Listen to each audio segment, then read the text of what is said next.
je préviens tout le monde que si vous avez l'impression que je fais de la propagande, ben c'est... Non, non, même pas. Mais Malasot. La paracha de cette semaine, c'est la paracha de Vaishlach. Vaishlach. Ok? T'as un livre? Il est là. Il faut l'ouvrir. Vaishlach. Tiens, d'ailleurs, j'ai pensé à toi. Je sais pas si je vous l'ai dit la semaine dernière.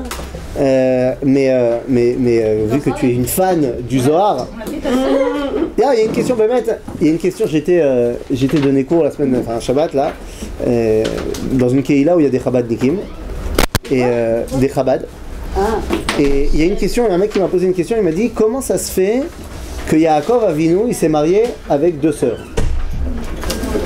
Ah mais c'est assourd. Alors, effectivement, tu peux dire...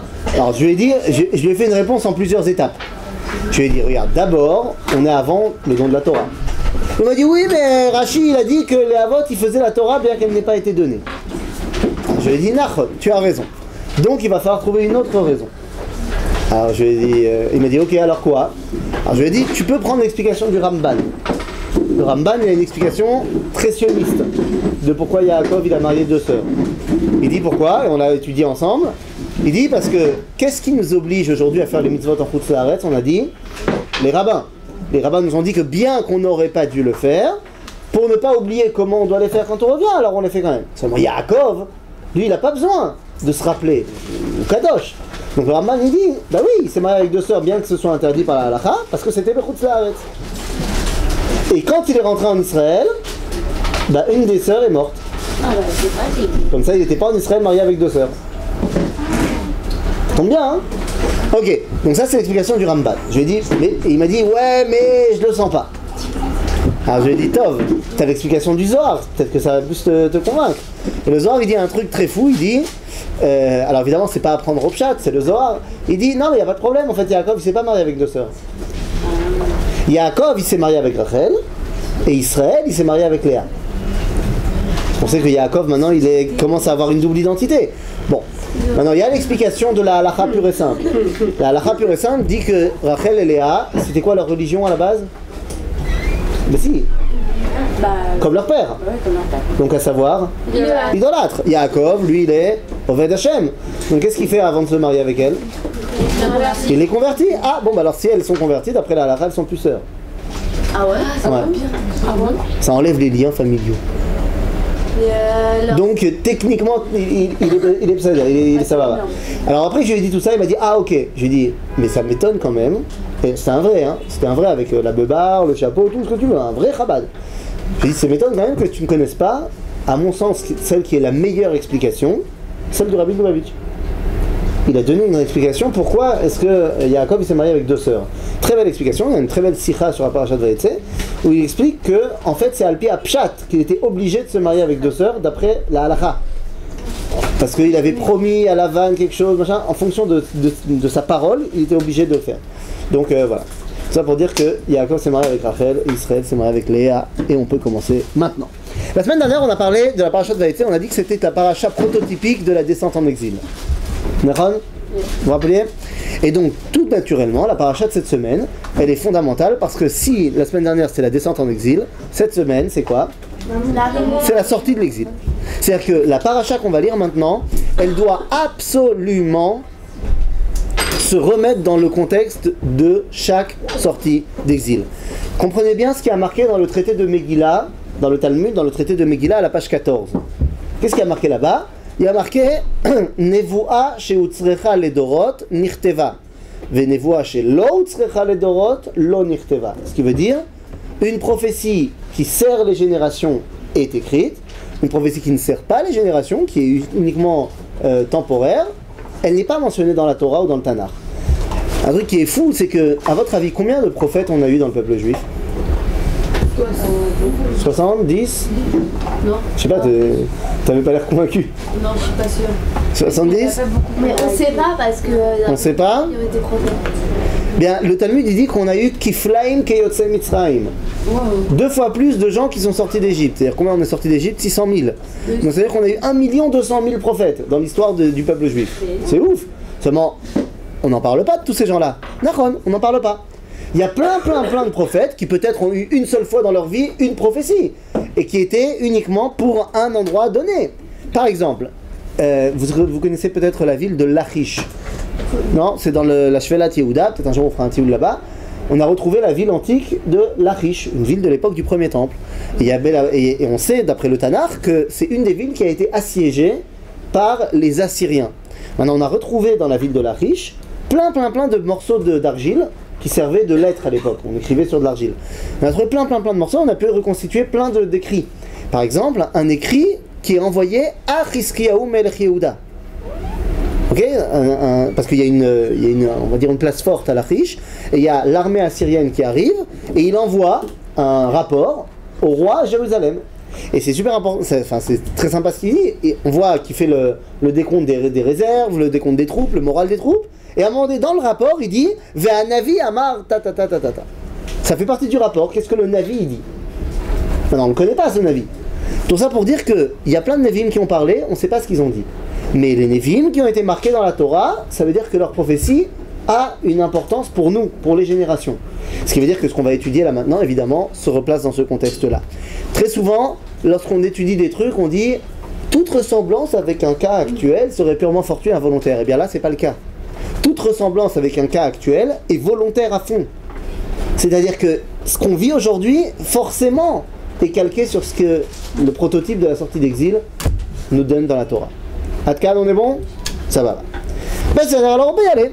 Et on avait dit la semaine dernière, je crois qu'on avait terminé là-dessus, en disant quelle est la première étape de la sortie d'exil, lorsque Yaakov finalement se sépare de Lavan. Vous vous rappelez ce qu'on a dit? Que finalement ils ont conclu une alliance. Ah oui. Ouais. Le nom de la montagne. Il a fait. Et que le nom de l'endroit où ils ont conclu l'alliance, Lavan l'a appelé Yegar Sa'aduta, ça veut dire un monticule de témoignage. Et Yaakov, il l'a appelé Gal-Ed, ce qui veut dire un monticule de témoignage aussi. Seulement, il l'a dit en hébreu. La première étape de la sortie de l'exil, c'est reparler hébreu. C'est-à-dire reparler comme un juif. Je ne sais même pas si je vous ai parlé de Yosef à ce moment-là. Je vous ai parlé de Yosef? Hein? Non, mais dans ce contexte-là. Vous savez comment Yosef s'est dévoilé à ses frères? Alors, Chazal, ils disent qu'il leur a parlé en hébreu. Aval, ils disent non, il leur a pas parlé en hébreu. Il leur a montré sa orla, qu'il n'en avait pas. Il leur a montré sa brit mila. Et là, Chazal, il se repose une question, il dit comment ça? Comment ça? Là, dans le palais pharaon, on dirait qu'il a enlevé la jupette. Qu'est-ce qui se passe? Alors ils disent non. Il dit en fait, il leur a parlé en hébreu, et comme il leur a parlé un langage juif, ils ont compris, les frères, qu'il était brit milé. C'est-à-dire, un juif, il parle pas comme un goy. Oui, c'est un verbe que je viens d'inventer. Qu'est-ce qu'il y a? Le brit milage, qu'est-ce qui se passe? Ah, la circoncision, oui, j'aurais pu. Ça aurait été moins drôle. Oui. Un gars qui parle hébreu, il parle pas comme un juif qui parle. Non, c'est pas une question seulement de langue en fait. C'est pas une question simplement de quel langage j'utilise. Il y a des. Arrête, tu sais bien que chaque personne, chaque identité humaine, quand elle parle, elle draine avec lui un bagage culturel, qu'elle le veuille ou pas. Donc c'est pas seulement une question de langage. Ce bagage culturel qui est celui d'Israël, ça ne veut pas être le même que celui de la France, celui de la Norvège. Ça ne veut pas dire qu'il est mieux ou moins bien. C'est un bagage culturel qui est le nôtre. Ok, il faut revenir à ça. Ça va là? Yovi. Alors, c'est parti. Je vous préviens, on terminera pas le cours tant qu'on n'ait pas fait un petit exercice. D'ailleurs, regarde, tu vas sortir, tu vas aller dans mon vélo. Il y a une pochette devant avec un truc bleu avec plein de feuilles dedans. Tu le ramènes. Bekitson, on est parti. Parashat Vaishar Shalom. Ça va? Bien dormi? Alhamdoulilah. Alors c'est parti. Vaishlar Perek Lamedbet, verset Dalet. Ok? Vaishlach Yaakov Malachim Lefanav Elesav Achim. Toda. Vu que vous avez réussi à dévoiler le code de la photocopieuse, qui c'est qui a le code de la photocopieuse? Toi tu l'as? Tu me fais cette photocopie là. Je sais pas, t'en fais 30. Ok, juste le côté là. Et tu lis pas. C'est bon, on peut y aller. Vaishlach Yaakov Malachim Lefanav El Esav Achiv Aotza Seir Sede Edom. Qu'est-ce que ça veut dire? Qu'est-ce qui se passe? Elle t'a mouillé ta feuille? Non, j'ai pas. C'est fromage, il a mis. Hein? Ça va aller? C'est pas l'eau qui est tombée. Vaishlach Yaakov Malachim El Esav Achiv. Yaakov s'en va, d'accord? Yaakov sort de chez Lavan, ça y est, il sort d'exil, il va revenir en Israël. Mais qu'est-ce que ça veut dire Yaakov qui revient en Israël? Il faut comprendre, c'est pas que un personnage qui revient. Quand Yaakov, qui est Israël, c'est donc la base du peuple juif, jusque-là vous me suivez ou je parle tout seul? La base du peuple juif, elle est partie en exil. Quelle était notre place en tant que nation quand on était en exil? Est-ce qu'on en avait une, Bichlal? Non. Même si les Goïm, eux, savaient qu'on était une nation, ils nous ont toujours appelés comme tels, nous on ne vivait pas en tant que nation, on n'avait pas la possibilité. On était soumis dans les pays dans lesquels on habitait. Ce qui veut dire que sur le plan national, international, le peuple juif était en état de coma. C'est-à-dire qu'on ne vivait pas en tant que nation. Qui donc gérait le monde? Puisque nous on n'était plus dans les gens qui géraient le monde. Qui a pris sur lui de gérer le monde? Puisque Yaakov ne le fait pas. Hachem, tu as raison, de manière générale, c'est lui qui gère. Esav. Mais concrètement, voilà, Esav, Édom, le monde occidental. Quand on n'est pas là, bah c'est eux qui ont pris les rênes du truc. Maintenant, toi, tu veux sortir d'exil maintenant. Ah, Toda Rabba. Mais la moindre des choses, c'est de faire quoi? Il y a un mec, imagine. Ah, c'est de remercier ceux qui ont fait du mal. Avant de le remercier, mais surtout, le prévenir, lui demander. Ah oui. Peut-être qu'il n'est pas d'accord. Alors imagine, tu habites quelque part et tu décides de partir. Tu pars. Pas on t'a mis dehors, tu pars. Ok, tu es parti pendant 20 ans. Peut-être un mec qui a pris possession des lieux, entre-temps. Tu veux revenir, la moindre des choses, c'est de lui dire. De lui demander la permission. Et donc c'est ce qui va se passer ici. Yaakov, avant de pouvoir rentrer, il est obligé d'envoyer des gens prévenir Esav de son retour sur la scène mondiale. Et bien vous remarquerez qu'à chaque fois que le peuple juif sort d'exil, il se passe la même étape. Il y a une étape préparatoire qui est le fait de demander la permission au Goïm. Là, c'était l'exil prototypique de Yaakov. Le premier exil véritable du peuple juif, c'est quand on était en Égypte. Quand on sort d'Égypte et qu'on s'apprête à rentrer en Israël, eh bien, qu'est-ce que Moshe va faire dans la paracha de Chukat? Il va envoyer des malachim, El Melech Edom. Il envoie des envoyés au roi de Édom, Esav qui est devenu Édom, pour lui dire voilà, on aimerait bien rentrer. De la même façon, l'exil suivant, c'est l'exil de Babylone, eh bien, on ne pourra pas rentrer en Israël tant qu'il n'y aura pas ce qu'on appelle Hatzarat Koresh. Arrête, on est parti en exil parce que les Babyloniens sont venus et ils ont conquis le monde. Ok, jusque-là, vous êtes d'accord? Entre-temps, 52 ans après la destruction du temple, les Babyloniens ont été battus par les Perses. Ce qui veut dire que maintenant, les patrons du monde, c'est qui? C'est les Perses. Qui est le patron des Juifs, donc, de facto? Les Perses. Si maintenant le peuple juif veut sortir d'exil, il faut la permission des Perses. Or, cette permission, on l'a reçue. On l'a reçue de la part de Koresh, en français, Cyrus, roi de Perse, empereur de toutes les Perses, qui a donné la permission au peuple juif de rentrer à la maison et de reconstruire le Beth Amikdash. Cette déclaration de Koresh, c'est pas seulement marqué dans la Torah, elle est marquée dans le Tanakh, dans le livre de Ezra, mais elle n'est pas seulement marquée là-bas, on l'a retrouvée. Elle a été écrite. Elle a été écrite sur une pierre de cette taille-là, ronde, circulaire, et on l'a retrouvée. Genre, on a la déclaration Koresh qui a été écrite il y a près de 2500 ans. Et les mecs, ils donnent la permission aux Juifs de rentrer et construire leur temple à Jérusalem. C'est pas mal. Donc à partir du moment où on a eu la permission de rentrer à la maison, bah alors c'est bon, on peut y aller. D'accord? 9. À l'époque de Koresh, vous savez ce qui se passe? Est-ce qu'il y a des gens qui viennent?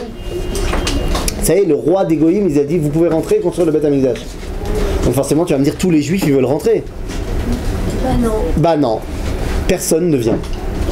Il y a Zerubbabel ben Shaltiel qui vient parce que le Navi lui a dit allez c'est le moment et il réussit à amener avec lui max 2000 personnes sur tout le peuple juif. Et je veux pas te dire à quoi ressemblent les gens. Tous les mecs qui viennent c'est des violeurs, des meurtriers. Les mecs ils savent même plus ce que ça veut dire Shabbat. Ils ont changé le jour de Shabbat en Yom Shuk. Ils savent même plus ce que c'est Arbat Aminim. Non, les mecs ils ont tout lâché en 70 ans. Et eux ils reviennent. Tous les autres ils reviennent pas. Ah bah parce que attends, on est bien à Babylone finalement. On a construit des yeshivot, on a des restaurants cachers. Et tous les rabbanim ils restent à Babylone.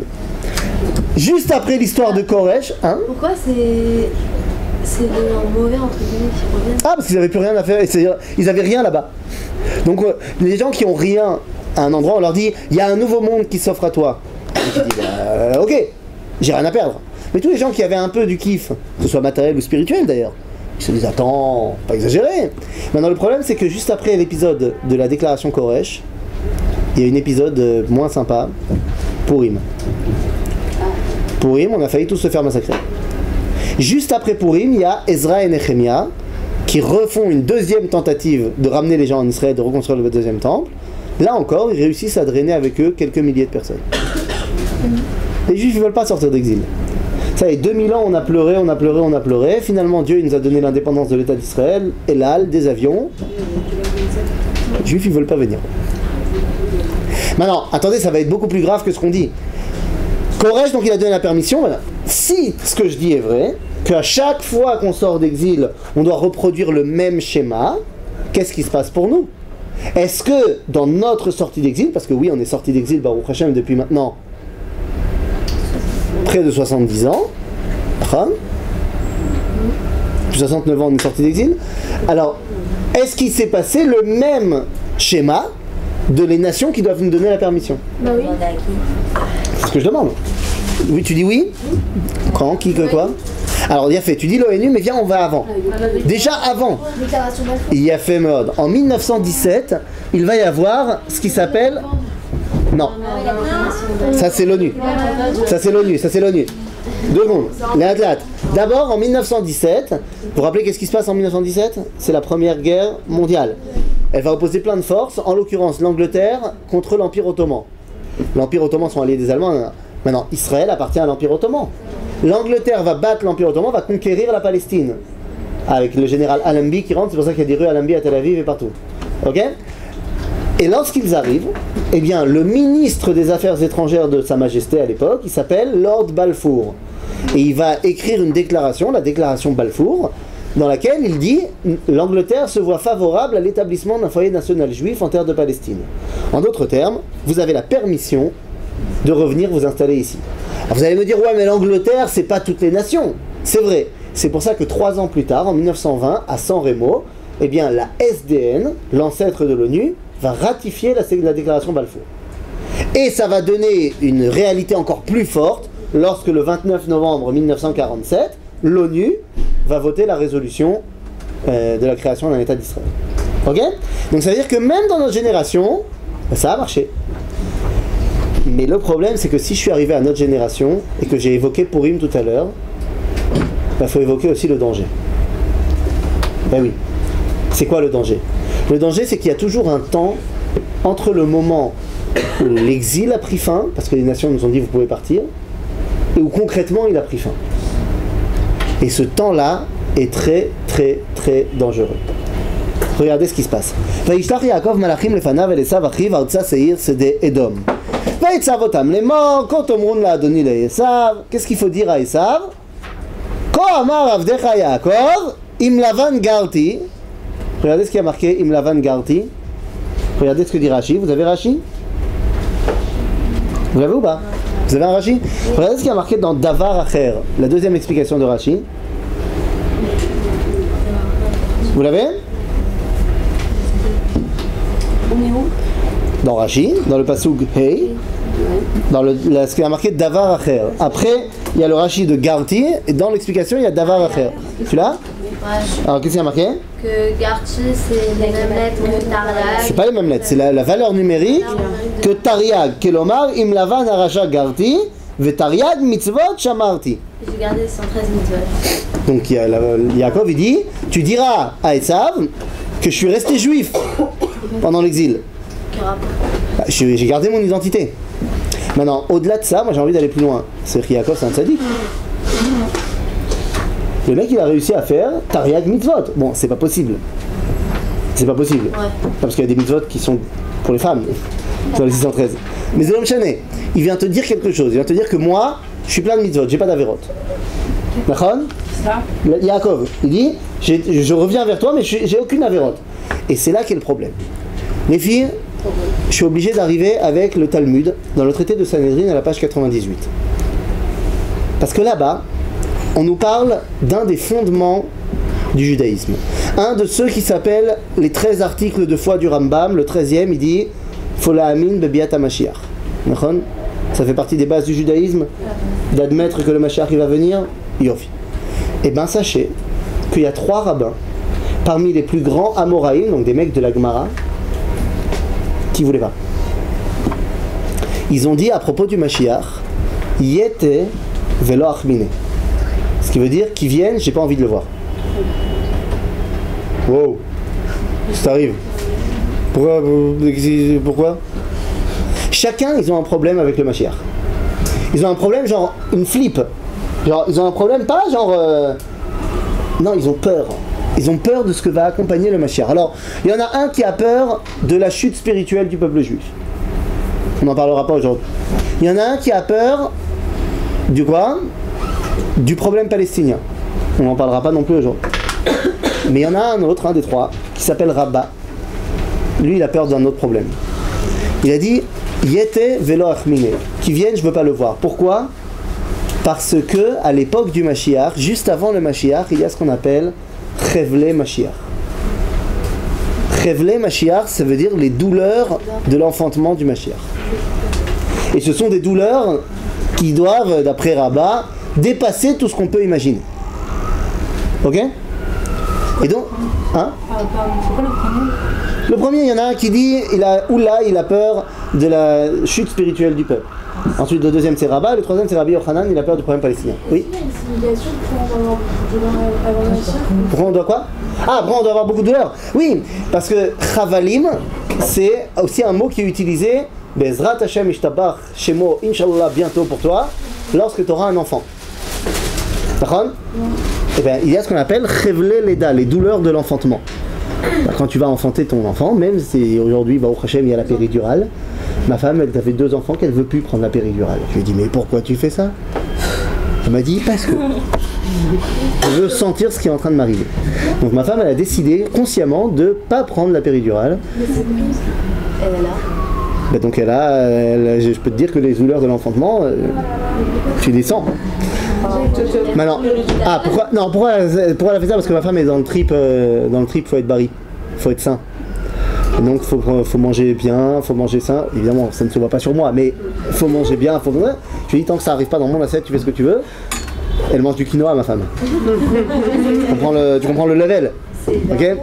Maintenant, oui, c'est bien sûr, c'est ce qu'on essaie de se dire. Mais en tout cas, elle a choisi ça. Maintenant, il y a plein de raisons médicales pourquoi est-ce qu'elle ne veut pas prendre la péridurale, parce que ça fait l'homme chané.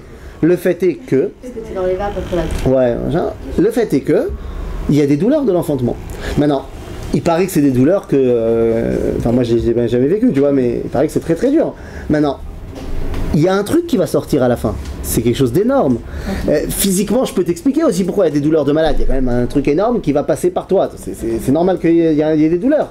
C'est-à-dire que quand tu enfantes quelque chose de grand, c'est normal que le monde du passé, il soit complètement chamboulé par ça. Ok ? Et donc le Mashiach, si c'est véritablement grand, et ça l'est, c'est normal qu'il y ait des douleurs terribles qui l'enfantent. Maintenant, Rabba, il a très très peur de ça, à tel point qu'il ne veut pas venir. Je fais une parenthèse, qui n'en est pas une. Aujourd'hui, on sait ce que c'est des douleurs de l'enfantement. Des douleurs comme on n'en a jamais eu. Ça a un nom. Ça a été quoi les douleurs de la Géoula ? La Shoah ? La Shoah. Pachout, la Shoah. Agave, si ça vous intéresse, si vous êtes un peu comme moi dérangé de la tête par la Shoah, et que ça vous intéresse de savoir ce que les rabbinim, ils ont dit pendant la Shoah, les rabbinim qui étaient là-bas. Ouais. C'est assez incroyable d'avoir des fois des témoignages de rabbinim qui enseignent la Torah dans le ghetto de Varsovie, tu vois. Je ne sais pas si vous imaginez l'ambiance. Parmi eux, il y en a un qui est le rabbi Kalminos Kalman Mepir Setzna, celui qui est plus connu sous le nom du livre qu'il a laissé, Esh Kodesh. Il a écrit un livre tous les Shabbats, il donnait un Dvar Torah à Varsovie dans le ghetto, alors que chaque Shabbat il manquait des gens. Parce qu'il y avait des gens qui étaient morts. Et pourtant c'est quelqu'un qui donne un Dvar Torah chaque Shabbat, où chaque Shabbat il fait un procès d'intention à Dieu. C'est incroyable. Mais chaque Shabbat il est là, il dit qu'on a besoin de lui, même dans les douleurs, machin, nanana. Et il raconte Hanouka, le seul Dvar Torah qui nous reste de lui, Hanouka 1942. Donc est-ce qu'on est fin décembre ou début janvier, il faut que je vérifie. Mais en tout cas, Hanouka 1942, c'est la date où va commencer officiellement la solution finale. les chambres à gaz, les fours crématoires. Etc. Avant, c'était une exécution qui était plus artisanale. Il est mort dans le ghetto d'Varsovie. Maintenant, il écrit que jusqu'à présent, les douleurs qu'il y a eu dans la Deuxième Guerre mondiale, c'est des douleurs qu'on a toujours connues. Les pogroms, les attaques, les exécutions. Il dit, Aval Arshav, Zemitot Meshunot, c'est jamais arrivé. Arshav, c'est quelque chose de différent. Et donc, effectivement, on comprend la Shoah, ça n'a rien à voir avec un simple pogrom à grande échelle. Ok? Donc, les douleurs de l'enfantement de la Géoula, on les connaît aujourd'hui. Oui? L'Égypte, on est d'accord que c'est vraiment pour la Géoula. J'ai pas entendu ce que tu as dit. L'Égypte? L'esclavage Ouais. en Égypte. Ah non, l'esclavage en Égypte, c'est pas les douleurs en soi. Les douleurs en soi, c'était quoi? La dernière année. C'est-à-dire, quand toi tu parles de l'Égypte, c'était très très dur, les Égyptiens ils étaient pas cool et tout, et tu regardes le Midrash qui te dit mettez les enfants dans les briques, machin. Ça, c'était 1 an. Sur les 210 ans d'esclavage. Donc il y a eu à la fin un moment où c'était très dur. Tout le reste, c'était sababa. N'oublie pas que pendant près de 80 ans, il y avait encore Yosef et ses frères. Donc on était super sababa. Et après, l'esclavage, il a été très très progressif. Ça après le cerf. C'est Non, 210 ans, c'est à partir de... De quoi? Non, à partir du moment... Pas de... Non, la naissance de Yitzhak, c'est 400 ans. 210 ans, c'est à partir du moment où on est arrivé en Égypte. C'est-à-dire avec Yosef. Oui, ça commence après la mort. De quoi? L'esclavage? Les 210 ans, on les décompte à partir du moment où Yaakov est arrivé en Égypte. Donc à l'époque où Yosef est vivant. Yosef va vivre longtemps après la mort de Yaakov. Et après la mort de Yosef, il va y avoir encore ses frères qui sont là. Et à cette époque-là, c'est encore tout bien. Ok? Et on compte quand même ça dans cette période-là dans les 210 ans en Égypte. Et tu as raison que l'esclavage à proprement parler, il a été progressif et il a été vraiment dur seulement à la fin. Mais Kitsour, Rabat, il dit j'ai peur, je veux pas voir le Mashiach, je veux pas voir la Géoula. Pourquoi? Parce que je sais qu'il y a des douleurs terribles avant et j'ai pas envie de les voir. Toda Rabat, j'ai pas envie de vivre à l'époque de la Shoah. On peut le comprendre. Nous on sait maintenant rétrospectivement ce que c'était la Shoah. On va aller ensemble à Yad Vashem un jour. Ah bah si. Bah ouais. Ah non, elle a dit. Quoi? Je vais être frontalier. Ouais, ça va, tranquille. On fera des blagues. Frère? Bekitsour, C'est pas marrant. tout ira bien. Ça va. Bekitsour, ah, mal à sauter. Il y a un moment donné, il faut aussi se rappeler de Yom HaShoah, non? On l'a été 10 fois, on a été 20 fois. Ouais, tu vas pas faire avec moi. Si, c'est la grande. Mais tu vas pas faire avec moi. C'est la même. Bekitsour, Rabotai. Oh, c'est pas le problème. Le fait est qu'aujourd'hui, on sait ce que c'est la Shoah. Et on peut comprendre un Rav qui dit j'ai peur de ça. Ok, mais c'est d'Agamour. Alors il a peur de ça et donc il dit Nine, je veux pas voir ça. Maintenant, Abaye, qui est sa Chavruta, elle lui dit mais Rava, je comprends pas. Il n'y a pas de problème. Tu sais bien ce qu'il faut faire pour ne pas être korban de ces douleurs-là. Il suffit que tu sois plein de Torah et mitzvot. C'est un bon argument? Il n'y a pas eu de gens qui étaient pleins de Torah et mitzvot dans la Shoah? Si. Donc, Rava lui dit, non, ça marchera pas. Ça marchera pas. Parce que je sais que je suis plein de Torah et mitzvot, il n'y a pas de problème.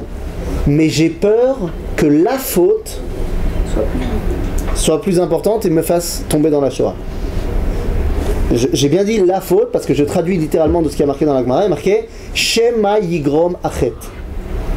J'ai peur parce que peut-être il y a la faute qui va faire que. De quelle faute il parle? Adam et Chava? Adam et Chava, c'est fait ce que tu dis. Non, là pour le coup, mais dans d'autres cas, j'accepterai ce que tu dis. On va voir de quelle faute il s'agit. Il est évident qu'il ne peut pas s'agir d'une simple faute du Shulchan Aruch. Rava. C'est un manque de Emouna. C'est un manque de Emouna? Ardout. Soit pas en Israël? Soit pas en Israël? Alors venez, on va essayer de voir. Vous savez bien, dans la Gemara, quand il y a des gens qui citent quelque chose, ils s'appuient. Sur quoi ils s'appuient? Sur des versets. Eh bien, Rava, il va s'appuyer sur le verset qu'on est en train d'étudier. Il dit, regardez, qu'est-ce qu'il dit Yaakov à ses envoyés? Il leur dit, tu lui diras à Esav, Im Lavan Garti, c'est quoi la suite? Vaechar Adata. Vous vous rappelez la semaine dernière, on a dit quand est-ce que Yaakov il a décidé de repartir en Israël? À quel moment il a décidé de sortir de chez Lavan? Yosef. Est-ce qu'il est sorti tout de suite? Non. Il a stagné encore pendant 6 ans. Pour faire quoi? Du business. C'est ce que Yaakov dit ici en disant Va'echar adata. Ça veut dire quoi Va'echar? C'est quoi Va'echar? J'ai tardé, comme plein de filles ce matin. Je sais pas pourquoi je dis ça. Mais pas du tout. J'ai tardé. J'ai tardé. Maintenant, pourquoi est-ce que c'est important j'ai tardé? Non mais c'est pas de vous que je parlais. Hein. Vous vous sentez visé? Ah, ce shalom. Pas du tout. Enfin, juste que vous pouvez pas leur dire ça jeudi. Hein. Aux filles, quand vous faites la propagande. Vous leur dites pas, non mais il n'y a pas de problème, le Machonora, tu peux venir à 11h30. Tout va bien. De Kitsour, Vaechar Adata, j'ai tardé. J'ai tardé. Maintenant, c'est quoi le problème? Pourquoi c'est un problème, j'ai tardé? D'ailleurs, moi je me pose une question. Je ne sais pas si on l'avait dit ou on l'a pas dit la semaine dernière, mais quand Yaakov part en exil, vous vous rappelez le rêve et tout? À la fin du rêve, Dieu il lui fait une promesse. Yaakov. La semaine dernière, le rêve, l'échelle, machin, le rêve de l'exil, Dieu il lui fait une promesse à Yaakov à la fin du rêve. Il lui dit, je te garderai pendant tout l'exil jusqu'au moment où je te ramène chez ton père. Donc Yaakov, pourquoi il a peur? Parce que regardez ce qui a marqué. Tupitum. 2 secondes. 2 secondes. Vous mettez la pression là tout de suite.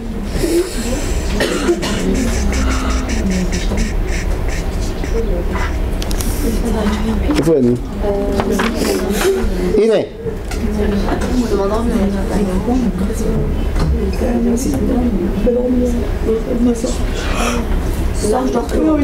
J'ai écrit. Ah, t'es sur ton téléphone. Je fais sur mon téléphone. C'est où? 2 secondes, 2 secondes, je sais, je suis désolé. Où est-ce que je suis moi? Par rapport à Tu vas pas comparer un enfant de 9 ans et un enfant d'an? Il faut aller. Ah, mes frères et sœurs, j'ai jamais eu un 9 ans. Quel âge? Iné. Dans le Passouk Crète. Regardez le Passouk Crète. Si Dieu il l'a promis de le garder. Ok, vous êtes avec moi? Si Dieu il lui a promis de le garder. Regardez ce qu'il dit dans le Passouk Crète. Dans le chapitre 32, la Medbet, Passouk Crète. Vaïra Yaakov. Ouais. Vaïra Yaakov Meod. Vaïtzerlo. Pourquoi il a peur? Pourquoi il a peur? Dieu il lui a promis que tout va bien. C'est vrai que ses envoyés ils viennent de lui dire Esav il arrive avec 400 mecs qui veulent te tuer. Mais Dieu il lui a promis qu'il le garderait. Alors pourquoi il a peur? Et c'est la même raison pour laquelle Rava a peur. Il dit parce que j'ai peur que la faute me fasse défaut. Et c'est quoi la faute? Yaakov nous a dit Va echar adata. J'ai tardé. Au moment où le peuple juif doit être en exil, est-ce que c'est de sa faute s'il est en exil? Quelque part oui, on a fait des erreurs, certes, mais qui a décidé qu'on sera en exil? Dieu. Donc, on est protégé quand on est en exil parce que Dieu, il est quand même un petit peu responsable de ça. Et c'est pour ça que Dieu nous fait la promesse qu'il ne nous arrivera rien en exil. Aval. Au moment où l'exil prend fin et que toi tu décides d'y rester, ça s'appelle tarder. Oui, mais il y aura toujours un. Il y aura toujours un. Quelque chose qui va vous empêcher, sinon tout le monde va. Nahon, tu as raison. Mais ça s'appelle comment? Quand tu peux rentrer mais que tu décides de ne pas rentrer. C'est-à-dire si tu viens en Machonora à 8h50, tu es en avance. Ça sera fermé. C'est Chaval. Tu vas rentrer, le mec il va te dire non, tu rentres pas. C'est-à-dire si tu décides de revenir en Israël avant le moment, les nations vont te dire 9. Si tu viens à 9h, c'est ouvert, c'est bon, tout va bien. On t'accueille à bras ouverts. Mais si tu viens à 9h30, tu tardes déjà. Et donc, la porte est toujours, bien sûr qu'elle est toujours ouverte, mais tu vas te prendre une remontrance dans la figure. Pas ici parce que nous on est sympa, tu vois. Mais moi je me rappelle qu'il y a une fois, j'étais au cours du Rav Zuckerman, je ne sais pas, je suis arrivé avec 3 minutes de retard. Il m'a dit Atalo Nichnas. Non seulement Atalo Nichnas, mais il te fait comme ça, j'adore. non seulement le Rav Zuckerman il nous a dit tu rentres pas, mais il m'a dit tu veux plus revenir au cours. C'est une blague? Terminé. Non? Non, ça se fait pas ça. Comment ça se fait? D'abord c'est son cours, il fait ce qu'il veut. Ah non, je suis désolée, c'est un cours de Torah et ça veut dire il envoie chaque jour. Il a pas dit tu peux plus jamais étudier la Torah. Il a dit chez moi tu étudies plus. Et il a dit pourquoi? Il a dit parce que la Torah c'est sérieux. Et donc à partir de ce moment-là, c'est sérieux. Si tu penses que tu peux être en retard, ça non. Ça va, j'ai pas envie d'enseigner à des gens qui pensent qu'ils peuvent être en retard. C'est pas le problème. Je rentre pas dans le débat, est-ce qu'il a raison, il a pas raison. Dans tous ces cours, je peux t'assurer que les gens ils sont à l'heure. Mais donc t'as plus jamais. J'étais plus dans son cours. J'étais plus dans son cours. T'as plus jamais été dans son cours. Dans son cours, j'ai pas été. J'ai été dans des cours à lui, mais pas le même cours. Ah oui, mais il a eu la Non, c'est pas une blague, c'est une question d'éducation. Mais non, c'est Ça s'appelle du chinour, mademoiselle. Ça s'appelle du chinour. Ça s'appelle du chinour. on fait ça, ben je reviens. Eh ben reviens plus. Mais non, parce Attends, j'ai pas compris, tu viens pour lui. Mais non, parce que de base, quand on vient et qu'on étudie, il te vient, bah, ça va quoi. Mais j'ai pas compris, attends, excusez-moi. J'ai pas compris. Non mais c'est pas le problème. C'est pas pour moi que tu viens en cours. D'accord, mais Tu me fais pas une tova si tu viens en cours. c'est pour nous. Non, mais bien Il a fait. Donc tu me dis, s'il me fait ça, je reviens plus. Bah reviens plus, c'est ton problème. Non, mais parce que ça se passe, je sais pas. Tu vas en cours, tu vas en cours. Attends, j'ai pas compris. Pourquoi ça se fait pas? Attendez, 2 secondes, temps mort. Pourquoi ça se fait pas? Parce qu'il a tort de dire que t'as été en retard? Non, j'étais en retard, c'est ma faute. Mais t'as été en retard, ne le fais plus. Après, c'est ses règles à lui. Et peut-être que c'est des règles que nous, on n'arrive pas à maîtriser. Mais il y a une notion qu'on a peut-être du mal à entendre, qui est une notion de discipline, qui dans certains milieux est très importante. Mais étudier la Torah, c'est pas la même chose que étudier les maths ou autre chose. Bravo. C'est encore plus important. C'est encore Oui, plus c'est important, important. mais ça veut pas dire que, justement, même le peu de Torah qu'on peut nous enseigner, on... Ah, mais il a pas dit que tu pouvais plus étudier la Torah. Oui, bah là... Il a dit, je veux plus moi. Là, oui, mais ça braque la personne. Ça braque la personne. Eh ben, tu veux que je te dise toutes les personnes qui ont étudié et qui citent encore le Rav Zuckerman aujourd'hui, c'est des gens qui ont été bradés par le Rav Zuckerman et ils s'en sont pas braqués. Tu sais pourquoi? Parce qu'ils ont compris qu'il n'a aucun intérêt personnel là-dedans. C'est une question d'éducation. Et je peux t'assurer que, je dis pas que jamais, mais j'ai rarement été en cours en retard après. Que ce soit à son cours ou à d'autres cours. Parce qu'il y a un chinour là-dedans. C'est nachon qu'il y a un chinour. En mal à sauter les filles. Si on continue à venir en retard, je suis désolé de vous dire ça, c'est vrai, encore une fois, prenez-le comme vous voulez les filles. C'est ma mâche, pas pour moi que je dis ça. Parce que Annie Kloum, et j'ai aucun problème d'ego, j'ai pas de problème de faire cours à 3 personnes. J'ai commencé au Mahonora quand dans la promotion ils étaient 5.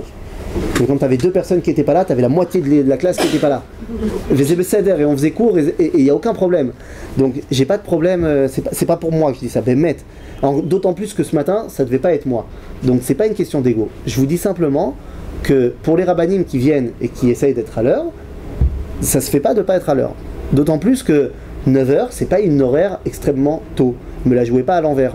D'accord? On est des jeunes, on n'a absolument rien à faire de nos matinées, à part se lever, s'habiller et venir. Je peux vous assurer que le Rav Cherki ou les autres rabbinim qui doivent venir, ils doivent s'occuper d'un milliard de choses avant de pouvoir être là à 9h. Et s'ils arrivent eux à être là à 9h, je pense que c'est chachouv. Et c'est kavod à Torah, pas kavod la Rav. Le Rav il s'en fout. Mais Met il s'en fout. C'est kavod la Torah d'être là avant lui. Mais Met, je sais pas comment vous le ressentez. Mais je pense que c'est chachouf quoi.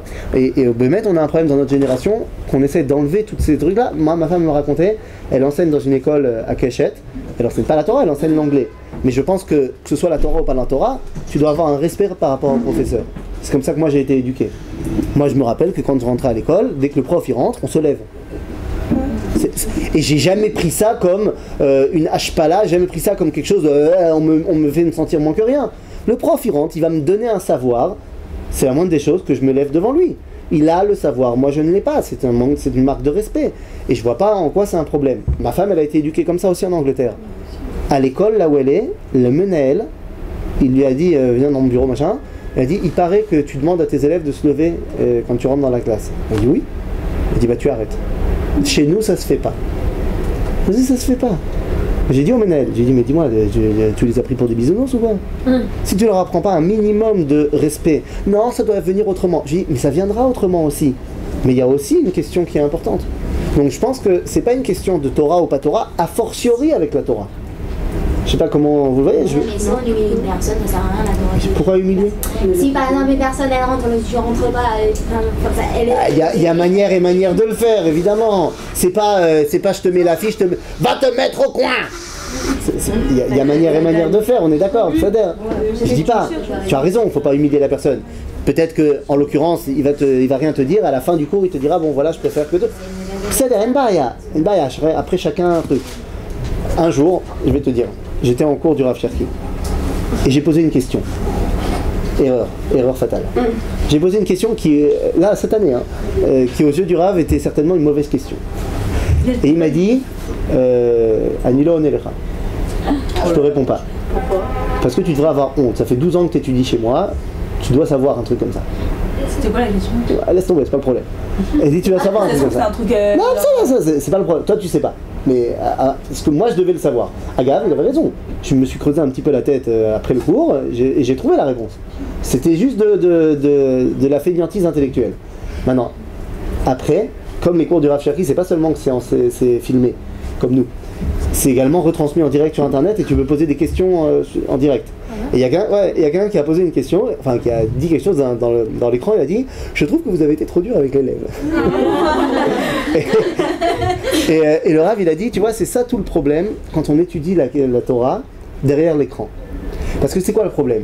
Toi tu ne vois que moi, la caméra elle est fixée sur moi. Et donc tu m'as vu lui dire ça et tu as vu les gros yeux que je lui ai fait. Mais si tu avais été dans la classe, tu aurais vu que quand je lui ai dit ça, il avait une banane comme ça, que tous les autres gens ils ont rigolé, et que si tu nous connaissais, tu étais dans l'environnement et dans l'ambiance, et que tu connaissais notre relation, tu sais qu'il adore quand je lui fais ça. Ça fait 12 ans que je lui fais des remarques comme ça, et regarde, il est toujours là. Donc il y a un rapport humain qui ne peut pas être transmis par la caméra, des énachon. Donc je suis d'accord avec toi, il y a manière et manière de faire les choses, mais le message reste vrai. Ok? En tout cas, Yaakov a peur parce qu'il a tardé. Il a tardé, il est resté en exil un peu trop. Mais Yaakov, c'est pas un mec qui est resté en exil pour rien. Pourquoi il est resté en exil, Yaakov, alors qu'il aurait pu repartir? Qu'est-ce qu'on a vu la semaine dernière? Non, quand il était pour sa femme, c'était le temps où il devait être en exil. Mais quand Yosef naît, il dit je pars, finalement il reste encore 6 ans pour faire du business. C'est pour voir son frère, non? C'est pour voir Esav. Non, il aurait pu rentrer tout de suite. Il a fait du business. Et à ce moment-là, ça, il se dit peut-être que ça, c'était resté trop. Et quand tu restes trop, il y a un danger. Parce que quand tu dois être en exil, Yaakov, il sait que Dieu, il le protège. Mais quand il est possiblement en train de sortir d'exil, mais qu'il n'y sort pas, arrive le danger. Je finis ma phrase et je te laisse parler. À chaque fois qu'on a eu, et écoutez bien cette phrase parce qu'elle est dure à dire, elle est politiquement pas correcte, à chaque fois qu'on a eu un danger de Shoah, c'était dans ce cas-là. C'est-à-dire, la Shoah que nous on a vécue, elle est terrible, mais ce que représente la Shoah, c'est déjà produit le danger dans l'histoire. C'est une volonté de détruire le peuple juif, ça s'est déjà passé dans l'histoire. Malheureusement, on n'a pas réussi à l'éviter la dernière fois, les autres fois on les a évités. C'était quoi les autres fois? Bien, vous vous rappelez la semaine dernière, quand Yaakov s'en va de chez Lavan, la paracha de cette semaine, Yaakov arrive face à Esav, il n'est pas encore rentré en Israël, en chemin entre la sortie de l'exil et le retour à la maison, il y a Esav qui va pratiquement essayer de le tuer, on va voir ce qui va se passer finalement que non. Lorsqu'on sort de l'exil d'Égypte, Moshe nous sort d'exil, on n'est pas encore rentré en Israël, au milieu il y a Amalek qui vient nous attaquer. Lorsqu'on sort de l'exil de Babylone, avec Zerubbabel, avec la déclaration Cyrus, on n'est pas encore rentré, on a construit le Beth Amikdash avec Ezra et Nehemia, au milieu il y a Purim, avec l'histoire de Haman qui veut tuer tout le monde. Au moment où on sort de l'exil de Rome, la déclaration Balfour, mais on n'a pas encore construit l'État d'Israël, au milieu malheureusement on a vu ce qui s'est passé. Il y a eu la Shoah. C'est-à-dire ce temps de Va'echar Adata, de j'ai tardé, Yaakov il sait que c'est un temps qui est extrêmement dangereux. D'ailleurs, qu'est-ce qui va se passer bidiouk à ce moment-là? Eh bien regardez, c'est la suite du film. Finalement Yaakov il sait que donc il y a Esav qui arrive avec 400 mecs pour le tuer, il prend... Oui, excuse-moi, je voulais te donner la parole. Je comprends pas, on parle de Rava ou de Yaakov? C'est qui Rava? J'ai dit, à l'époque du Talmud, il y a 3 grands rabbins qui disent « Moi je veux pas voir le Mashiach ». Parce qu'ils ont chacun peur d'un truc. Rava a dit il a peur de ces douleurs qui peuvent arriver juste avant. Et pour appuyer ses dires, il cite Yaakov qui a la même peur que lui. Ok? Oui? Mais le Rava, il n'avait pas d'indication d'aller en Israël. Ah bon? Enfin, d'indication de temps. Bah si, je sais pas, c'est une mitzvah, non? Même à l'époque, avant que... On a étudié, on a fait 2 cours sur la mitzvah d'habiter en Israël, n'est-ce pas? Donc il y a une mitzvah. Cette mitzvah, quand je peux la faire, je dois la faire. Quand je peux pas, je peux pas. Mais si je peux la faire, je dois la faire. Or, Rabbah, il te dit, l'époque du Mashiach, ce sera certainement une époque où on pourra tous le faire. Mais il y a des gens qui voudront pas. Pourquoi? Oh bah tu sais, hein, ça peut être du business physique, ça peut être du business spirituel. Ok? Oui. Non, il y aura un Mashiach. Après, je sais pas si c'est vrai, mais il y a un truc qui dit que Dieu il va ramener les Juifs. Vas-y, il y a un truc qui dit, c'est pas quand il y aura Mashiach. Le processus de la Géoula dépend de ce qu'on appelle Gibbutz Galuyot, le rassemblement des exilés. Agav, ça marche bien. Il y a 7 millions de Juifs en Israël. Tu sais qu'il n'y a jamais eu autant de Juifs en Israël dans aucune période de l'histoire qu'aujourd'hui. Donc on est bon là en termes de rassemblement des exilés. Ok? Ben c'est ça. Donc finalement Yaakov sait que Esav arrive, alors après il fait un truc très technique. Il va se préparer en 3 étapes à la rencontre avec Esav. 3 étapes qui sont Jlamadou avec des cadeaux, la Tfila, et on oublie aussi, je me prépare à faire la guerre. Ça suffit pas de faire des Tehillim. C'est-à-dire. Et finalement, regardez ce qui se passe. Continuez de sauter maintenant. Allez jusqu'au verset Yud Dalet. Vayalen Sham Balayla Ahu. Ok? Donc il a dormi cette nuit-là. Et il a pris avec lui tout ce qu'il avait. Jusque-là, tout va bien. Il a séparé sa famille en 2 camps. Un dirigé par Rachel, un dirigé par Léa, avec la moitié des enfants et la moitié des enfants. Et il a dit pourquoi? Parce que si jamais Esav vient et il me frappe, au moins, s'il y a un des camps qui est frappé, l'autre camp il survivra. Sababa, technique. Et là, regardez ce qui se passe. Maintenant, sautez au verset Kaf Gimel. Vayakom balayla ahu. Il s'est levé cette nuit-là. Vayikach et shte nashav et shte shifrotav et achad asar yeladav. Vayavor et ma'avar yabok. Il a pris ses femmes, ses fils, et il a traversé le Yabok. Le Yabok, c'est quoi? C'est un fleuve qui permet de rentrer en Israël. Donc quelque part, Yaakov rentre à ce moment-là en Israël. Vayikachem vayavirem et anachal. Il leur a fait passer le fleuve. Vayaver et asherlo. Et il a fait passer tout le monde là-bas. Et là, regardez ce qui se passe. Une fois qu'il a fait passer tout le monde de l'autre côté du fleuve, Vayivater Yaakov levado. Qu'est-ce que ça veut dire? Il s'est retrouvé tout seul, tu dis? Alors pas vraiment. Levad dans la Torah, ça veut pas dire tout seul. Pour dire tout seul dans la Torah, on dit boded. Comme on dit dans la Megillah de Echa, Echa Yashva Badad. Levad, vous faites du jardinage un peu? Vous savez ce qu'on fait quand on a un arbuste comme ça qui tient pas bien et qu'on veut qu'il puisse pousser droit? On met un tuteur. Comment on dit un tuteur en hébreu? On appelle ça Etz Lavoud. C'est-à-dire c'est un bout de bois qui n'est là que pour être avec l'autre. Donc levad en hébreu, ça veut dire tout seul avec quelqu'un. Tout seul avec quelqu'un. Bah tu sais, l'ange qui va arriver. D'accord? Il est tout seul avec quelqu'un. Vaïvater, il est tout seul avec quelqu'un. En gros ils sont 2. J'ai pas compris. Tout seul avec quelqu'un, ça fait 2. Il est avec quelqu'un, ils sont 2. Pourquoi l'évado, ça veut dire tout seul? Ah, c'est ce que ça veut dire, levad. Levad, ça veut dire moi et encore quelqu'un à côté de moi. Soit il est tout seul, soit il est avec quelqu'un. C'est pour ça que je te dis. Levad, ça veut pas dire tout seul. Dans la Torah, tout seul, on dit boded. Levad, ça veut dire tout seul avec quelqu'un, donc ça veut dire à 2. Ok? Pas de problème? Vaïvater Yaakov levado, vaïe avec ish imo. Bah oui, s'il était tout seul, il aurait pas pu se battre. Il est tout seul avec quelqu'un, et ce quelqu'un en l'occurrence, il va se battre avec lui. Alors tu dis Hachem, l'ange, bah, l'ange c'est un peu Hachem, c'est la volonté de Dieu. D'ailleurs, c'est vrai ça, c'est quoi la définition de l'ange? Vous pouvez me donner une définition d'un ange s'il vous plaît? Définition. Définition que Hachem lui dit. Définition de l'ange, il fait une mission, c'est ce qu'il fait. Je veux une définition d'un ange. Mazé Malach. Envoyé de Dieu. Envoyé de Dieu, ça peut être moi. C'est la volonté de Dieu. Alors, un envoyé de Dieu, pas sous forme humaine. Et s'il prend forme humaine?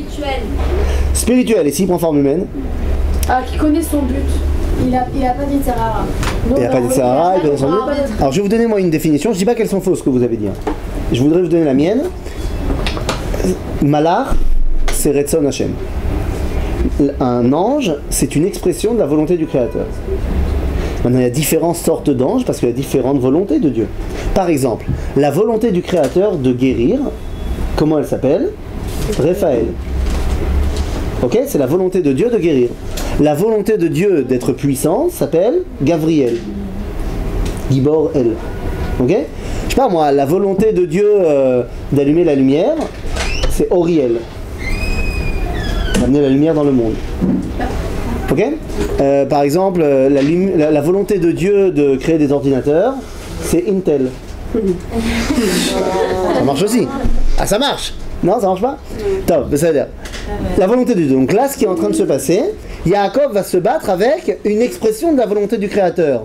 C'est quoi cette volonté-là? Eh bien, qu'est-ce qu'il dit le Zohar? C'est qui cet ange-là? C'est qui en l'occurrence? L'ange d'Esav. Ça veut dire quoi? C'est-à-dire que là, Yaakov fait face à la volonté de Dieu qu'il y ait Esav dans le monde. C'est pas mal. Mais si la volonté de Dieu avec les événements, qu'est-ce qu'il fait? Il peut tout simplement décider que d'accord, tu as une place, mais c'est moi qui est le patron. Mais il va décider que ça serait le patron. Que Déjà, ça serait le patron. ça l'a été de facto pendant 20 ans. Parce que Yaakov s'est barré. Ça veut dire que c'est décidé par Dieu. Bah, c'est pour ça qu'il doit se battre avec Yaakov. Yaakov doit montrer que maintenant je reprends ma place. Ok? Et donc, Vayevater Yaakov levado, vaya avec Ishimo, Adalot Hashachar. Combien de temps ils se sont battus? Ah, vous croyez que c'est simplement un verset qui vient de donner une indication temporelle comme ça? Arrête, quand ils se sont battus, c'était toute la nuit, d'accord? Or, je vous l'ai déjà dit la semaine dernière, la nuit dans le langage de la Torah, ça représente quoi? L'exil. C'est quand le début de la Géoula d'après le Talmud, comment ça s'appelle? Alot Hashachar. Maintenant, comment ça se dit en français Alot Hashachar? Lever du soleil. Ah non. Comment on dit lever du soleil? Ozricha, nachon, ou alors dans le langage de la Torah, Hanet Sachama. Ok, il y a des Français qui disent moi je vais prier honnête. Les gens qui disent ça? Non, c'est les gens qui n'ont jamais appris à parler hébreu. C'est les mêmes gens qui disent c'est pas bien de faire du shonara. Oui, parce qu'ils pensent que là c'est l'article défini. Il y a c'est la shonara. Donc, non, c'est pas bien de faire du shonara. Va là expliquer qu'en fait c'est la shonara. Bah, c'est pareil pour net. Et tu vas prier honnête? Ouais, je veux honnête moi. Net en hébreu ça veut dire un faucon. D'accord? Hanet Sachama, ça veut dire le lever du soleil. C'est honnête. Oh, Hanet. Si tu veux parler en français, en franc-breu, genre parler et en français et en hébreu, tu dois dire je vais faire la tefila. Oh, Hanet Sachama. C'est pas l'autre honnête. Non. Quoi l'autre achar? Alors, Shachar, c'est l'aurore. L'aube, c'est le moment où le soleil se lève. L'aurore, c'est quoi? C'est le temps entre. C'est le moment où la lumière commence à arriver. Il n'y a pas encore le soleil. Un jour, Bezrat Hashem, peut-être, vous viendrez à Masada au lever du soleil. Et vous verrez bien qu'il y a de la lumière qui commence bien avant que le soleil se lève. D'accord? Donc c'est ce qu'on appelle Alot HaShachar par rapport au Hanet. Alot HaShachar, c'est plus dur de savoir que la Géoula a commencé. Quand le soleil se lève, c'est pas compliqué, tu vois le soleil. C'est évident. Quand Ben Gurion y crée l'État d'Israël, c'est baroque, c'est la Géoula, ça y est. Mais quand c'est que les étapes de création et que tu vois rien concrètement, c'est plus dur de le savoir. Là, Yaakov, il sait très bien. Ad Alot HaShachar. Il n'y a pas encore le soleil. Il y a juste la lumière qui commence à revenir. Et là, qu'est-ce qui se passe? Vayar kilo yachollo. L'ange, il a vu qu'il ne pouvait pas battre Yaakov. Vayiga bekaf yerecho. Il l'a frappé. Où ça? Dans sa hanche. Kaf yarer, c'est la hanche. Maintenant, dites-moi, ça se passe pour de vrai ce combat? Non. Ah, et tout ça, c'est de la prophétie. C'est de la névoie. Donc, comment ça se fait que le lendemain, Bémet, il boite? C'est tellement. Voilà, on sait que ça marche le rêve psychosomatique. Il y a très souvent des gens qui font un rêve qui est tellement fort chez eux. Ah, ça t'est jamais arrivé de te réveiller en plein cauchemar et d'être en plein de transpiration et tout ça? X années, jusqu'à la fin de sa vie, il était comme ça. Ouais. Non, pas jusqu'à la fin de sa vie. Ah ouais? Non, dans la paracha, ça va aller mieux. Tu vas voir. Ok? 2 secondes. Bekitsur, Vaïga bekaf yerecho, vateka kaf yerech Yaakov beavko imo. Mais où c'est écrit que c'était une protection? Quoi? Il se bat avec un ange. Ah, ça, tu veux savoir où c'est marqué? La Zohar. Tu vois, des fois je cite le Zohar, c'est bizarre. Vayomer shalcheni ki ala shachar. L'ange lui dit, laisse-moi ki ala shachar. Ça y est, la Géoula a commencé, laisse-moi partir. Vayomer lo shtachacha ki im berachtani. j'ai bien compris que tu étais la volonté de Dieu, je veux que tu me donnes une bracha. Alors il dit bon, ok, ma shimcha, vayomer Yaakov. Vayomer lo Yaakov ye'amer od shimcha ki im Israël, ki sarita im Elohim ve'im anashim vatochal. Et attends, il lui dit, tu vas t'appeler, un jour tu t'appelleras Israël. Il ne le nomme pas encore Israël. Il lui dit, il viendra un moment où tu vas t'appeler Israël. Ça arrivera dans la paracha un peu plus tard. Pourquoi Israël? C'est quoi le nom Israël? Yachar El Sarita im Elohim ve'anashim. C'est-à-dire que tu es... On avait dit qu'en potentiel. Mais dans les faits, ça sera Yaakov. Ok? Oui, tu voulais dire? Attends, d'abord toi, tu voulais dire? Non, mais un ange, il est pas plus fort physiquement qu'un homme. Il est pas? Plus fort physiquement qu'un homme. C'est pas vraiment une question physique, c'est une question est-ce qu'un ange il est supérieur à un homme? Ça dépend si tu demandes au Rambam ou au Ramban. Pour le Rambam, l'ange c'est le top. Pourquoi? Parce que le Rambam il ne voit d'important que l'élévation intellectuelle. Or l'ange il a plus de chorma que toi. Mais pour le Ramban, l'homme il est bien plus fort que l'ange. Lama, il a le libre arbitre. Ok? Pourquoi est-ce que l'ange lui dit laisse-moi partir parce qu'il y a les Géoula qui arrivent? Ah, parce que donc à partir du moment où la Géoula elle arrive, ma place elle est plus ici. Pourquoi? Parce que c'est à toi maintenant. Mais sa place à Yaakov elle était déjà avant que la Géoula. Non, la place dans ce monde, de gérer ce monde pendant qu'Yaakov est en exil, c'est l'ange de Esav qui gère le monde. Ah, j'ai compris. À partir du moment où Yaakov revient, il doit repartir. Les anges, ils ont une influence sur nous. Les anges, quand ils doivent en avoir. Ils font ce que Dieu leur a demandé. Il avait d'influence sur lui. Non, justement, tout le combat de Yaakov, c'est de comprendre que c'est maintenant à lui de répandre l'influence. Ok? C'était un rêve. La prophétie, ouais. T'as vu? Maintenant, ok, il le laisse partir. Besséder. Vaïssa Yaakov enav, Vayar veine Esav ba veimo arba maotish. Et donc là, il y a Esav, juste après son combat avec l'ange, il voit Esav arriver. Et il a 400 mecs avec lui. Il a 400 mecs avec lui, et qu'est-ce qu'il est venu faire, Esav? La guerre. Il est venu le tuer, pas shoot. Seulement, qu'est-ce qui se passe? Eh bien, là, il le voit. והוא עבר לפניהם והשתחו ארצה 7 פעמים עד גישתו אל אחיו. וירוץ עשיו לקראתו ויחבקהו ויפול על צוואריו וישקהו ויבכהו. Finalement, Esav, quand il a vu Yaakov, il est tombé dans les bras, il l'a embrassé, il a pleuré. Comment ça se fait que d'un coup il a changé? Chazal, Rashi nous dit tout simplement parce qu'il l'a vu boiter. Quand il l'a vu arriver, il boitait, il venait de se remettre de son combat. Et donc, Rashi nous dit comme ça, regardez. Non.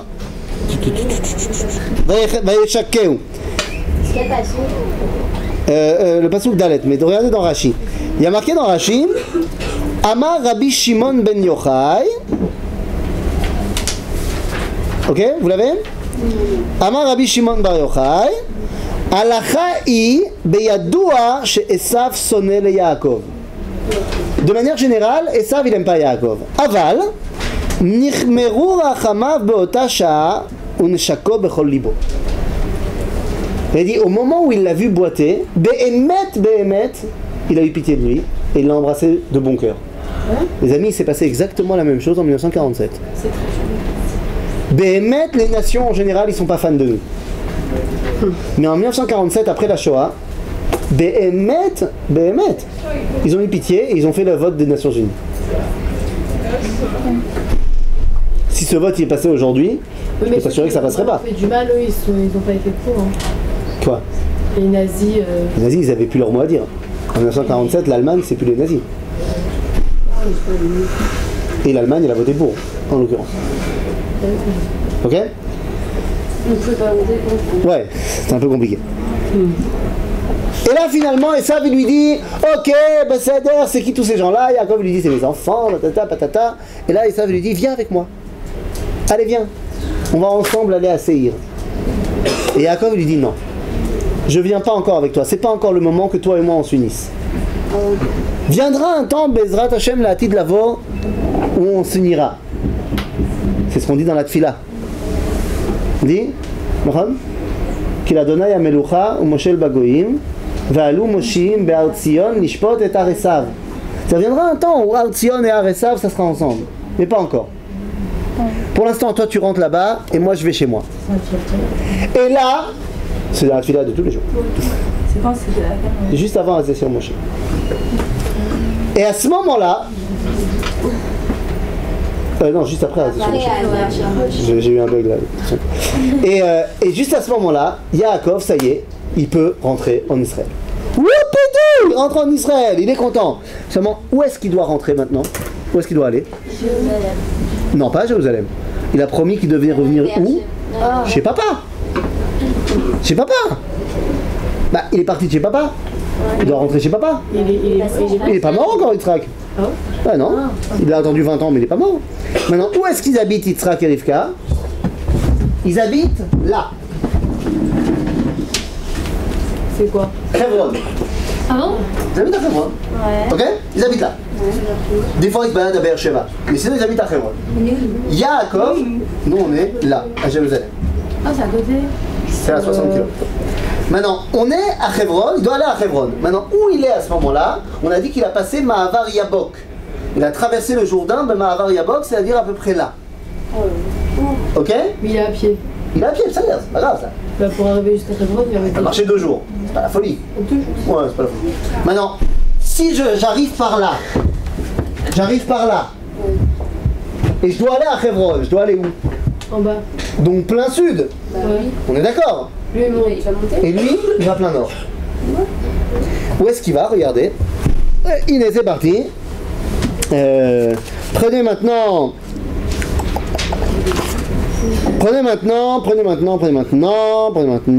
Ephani. Ok. Verset Yutret. On est au chapitre Lamed Gimel, verset Yutret. Regardez où est-ce qu'il va. Vayavo Yaakov Shalem Ir Shrem. Il est arrivé à Shrem. C'est où Shrem? Inès, c'est là. Il est là. Il doit aller là, et lui il va là. Donc c'est pas qu'il s'est planté dans le chemin. C'est clair qu'il doit aller au sud et il va au nord. Ça veut dire qu'il y va pour une raison. Et là les amis, on rentre pour la 10 dernières minutes pour une histoire beaucoup plus folle. Parce que ça y est, l'exil est terminé maintenant. Il est rentré. D'ailleurs, l'exil est terminé, il s'est remis de sa blessure avec l'ange, d'où je sais.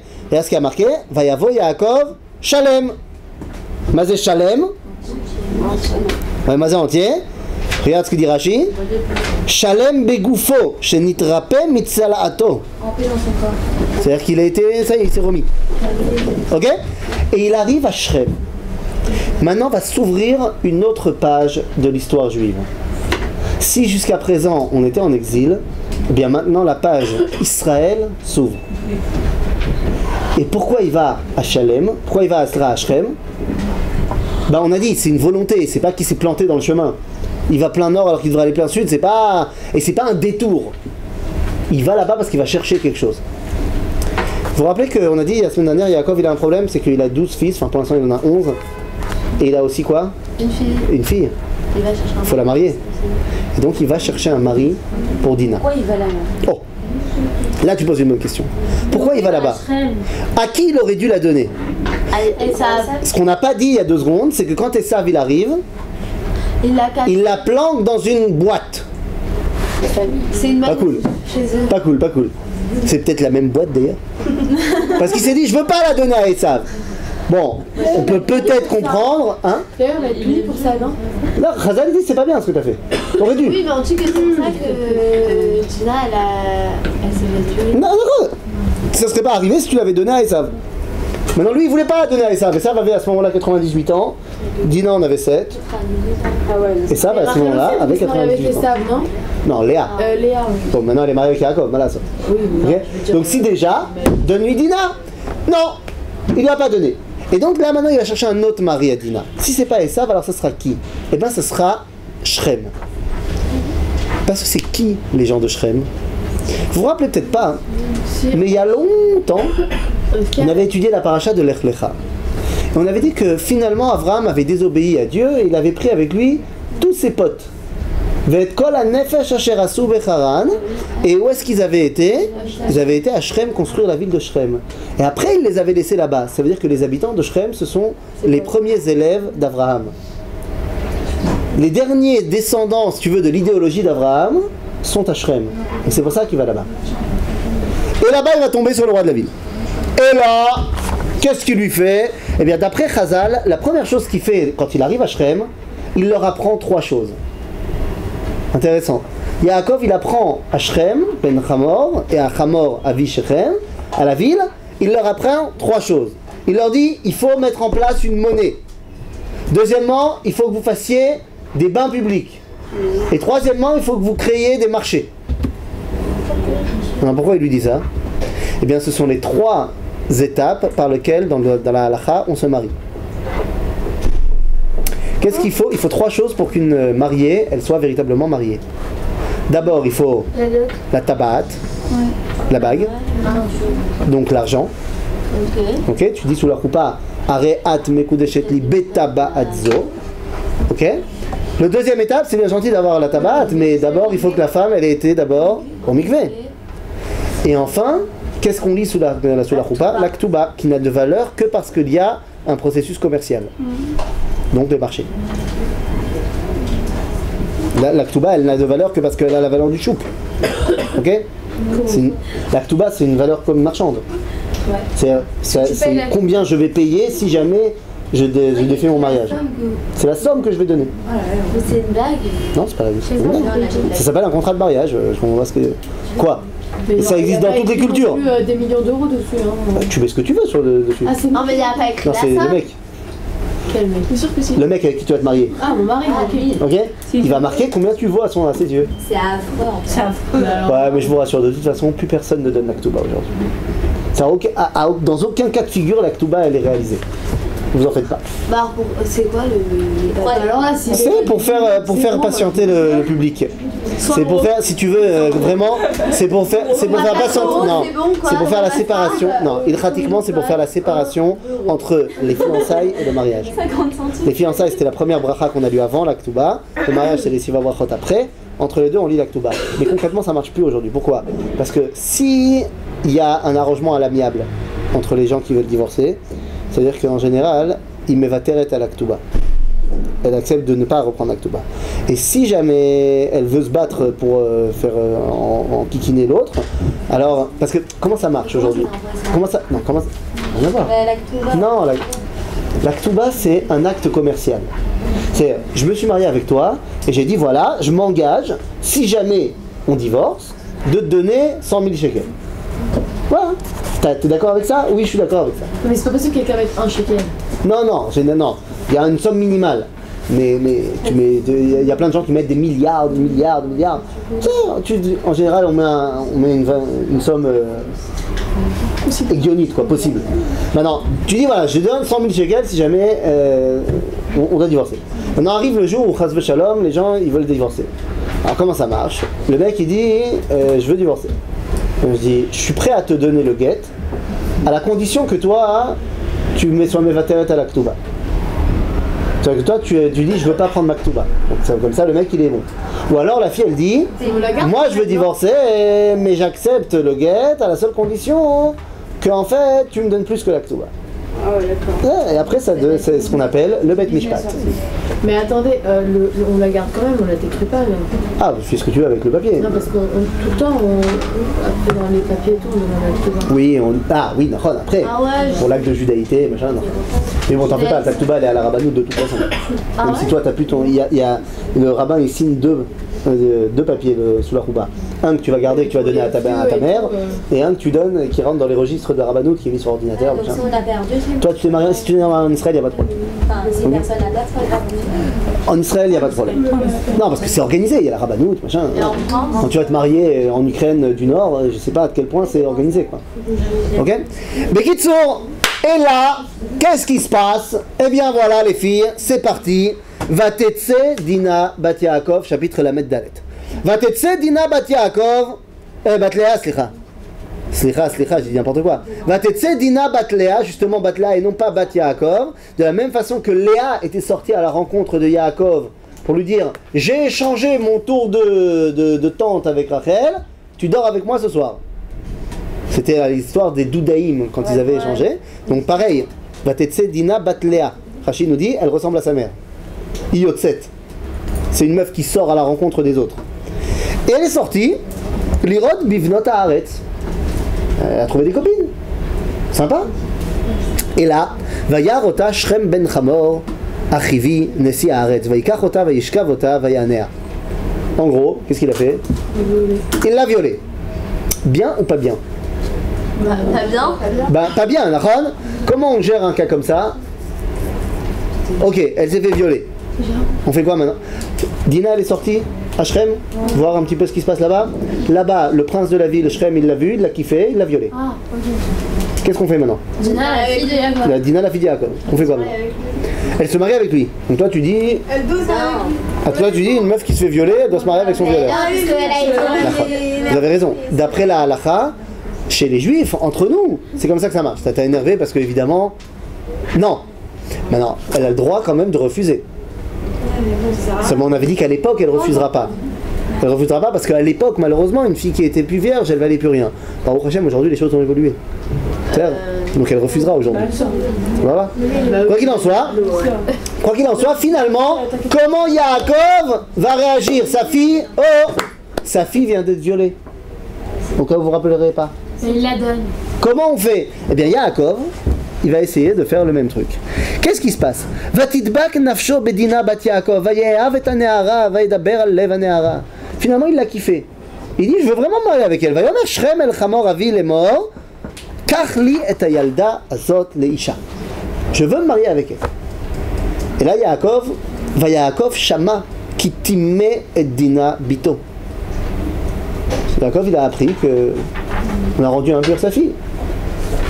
C'est-à-dire que pour l'instant, les frères de Dina, ils sont pas au courant. Ils étaient en train de faire pète les troupeaux.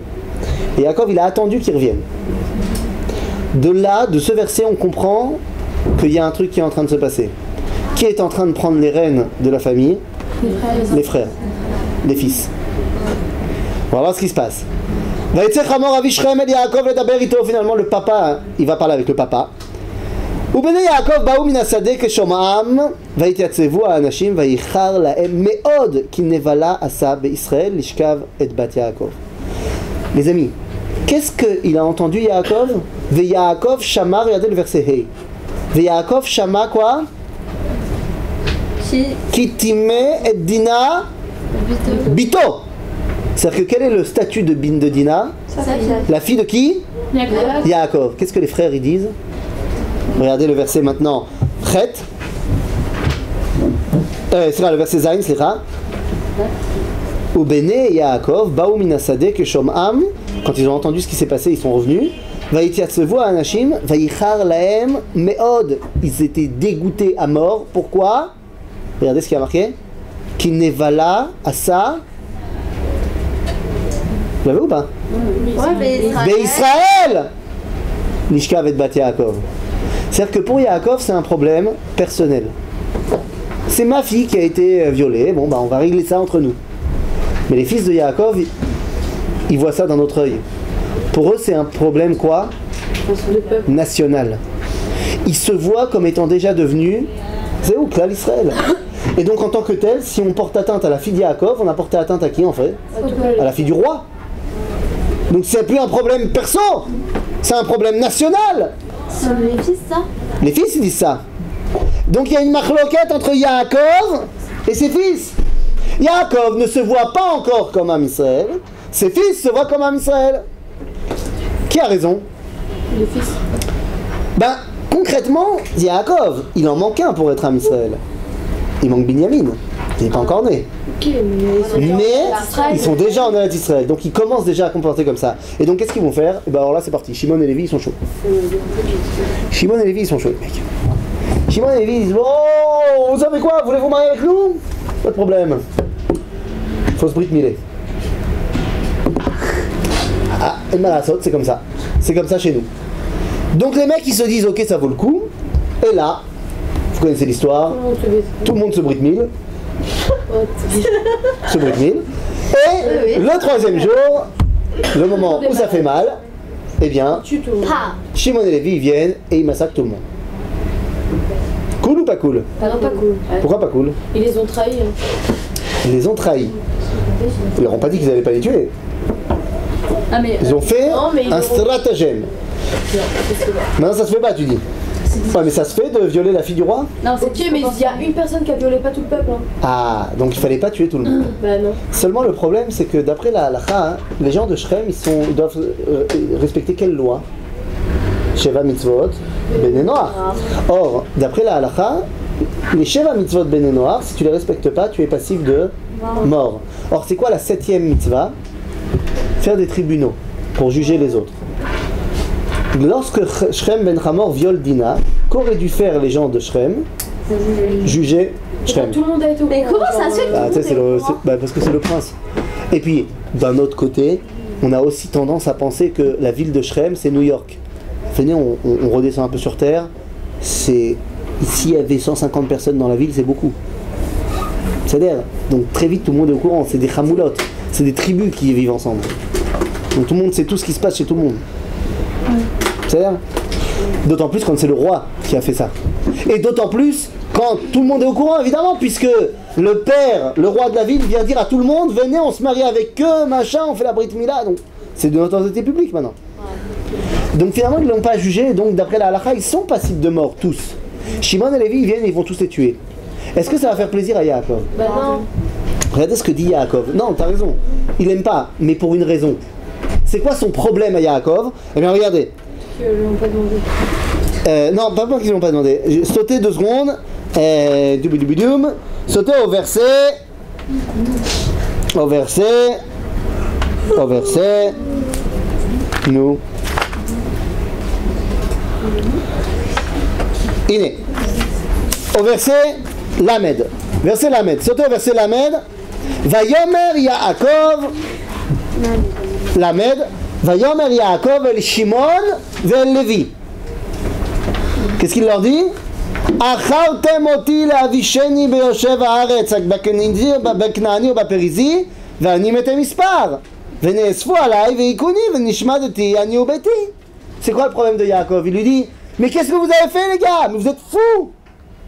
On n'est pas nombreux! Et maintenant tous les peuples ils vont se réunir contre nous, ils vont nous tuer! Donc c'est quoi le problème de Yaakov?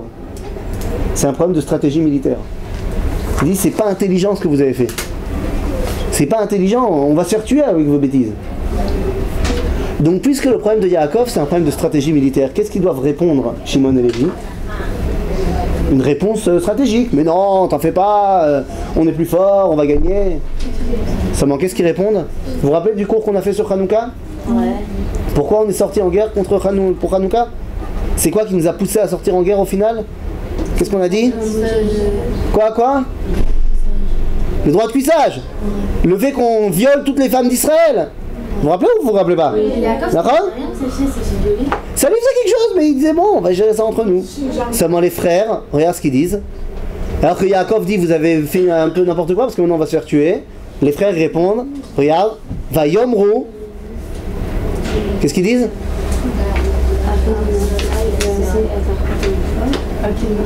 Achezona ya'aset achotenu. Quoi, notre sœur c'est une prostituée? Ça n'a rien à voir avec ce que Yaakov il a dit.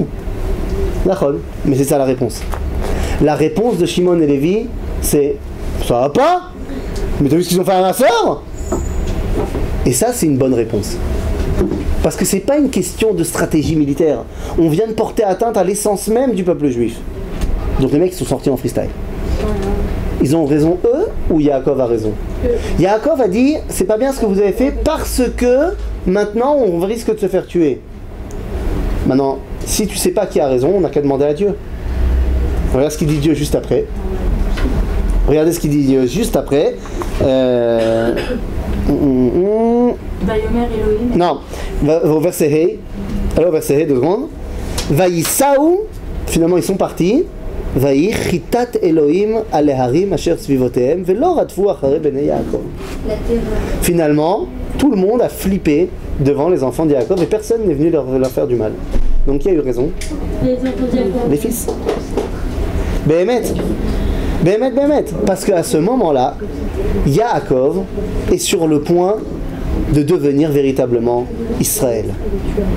Parce qu'il a déjà reçu le nom Israël. Quand il est arrivé à Shrem, j'ai sauté là-dessus, j'ai sauté le verset, mais lorsqu'il est arrivé à Shrem, Dieu il l'a dit, tu t'appelles maintenant Israël, ça y est. Seulement, Je vais... Parce que les autres aussi sont passibles de mort, Bezek, qu'ils n'ont rien dit. Ils auraient dû juger Shrem et le mettre à mort. Ils ne l'ont pas fait, tant pis pour vous. Maintenant, juste 2 secondes, je vous demande de revenir en arrière. Revenir en arrière, parce que tout le problème a commencé là. Revenir en arrière au chapitre Lamed Dalet, verset Yutret.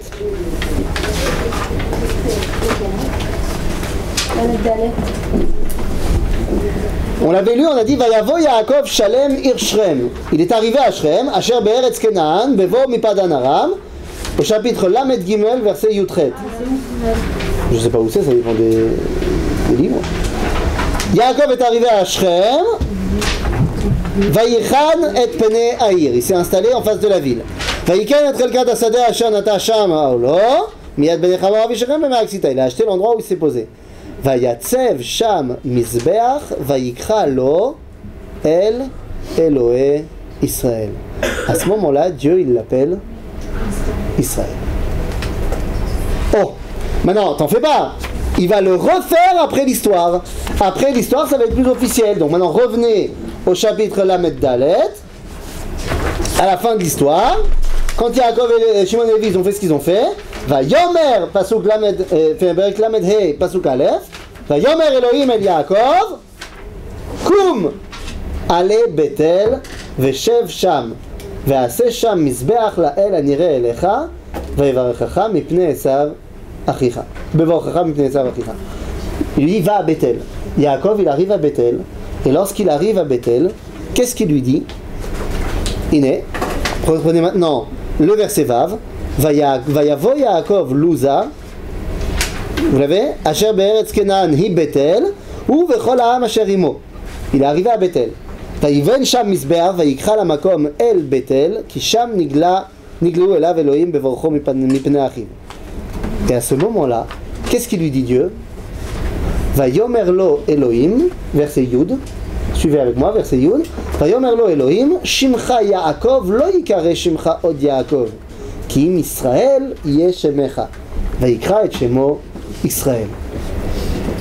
Maintenant, vous savez que des fois, il va se réappeler Yaakov. À partir de ce moment-là, Yaakov devient schizo.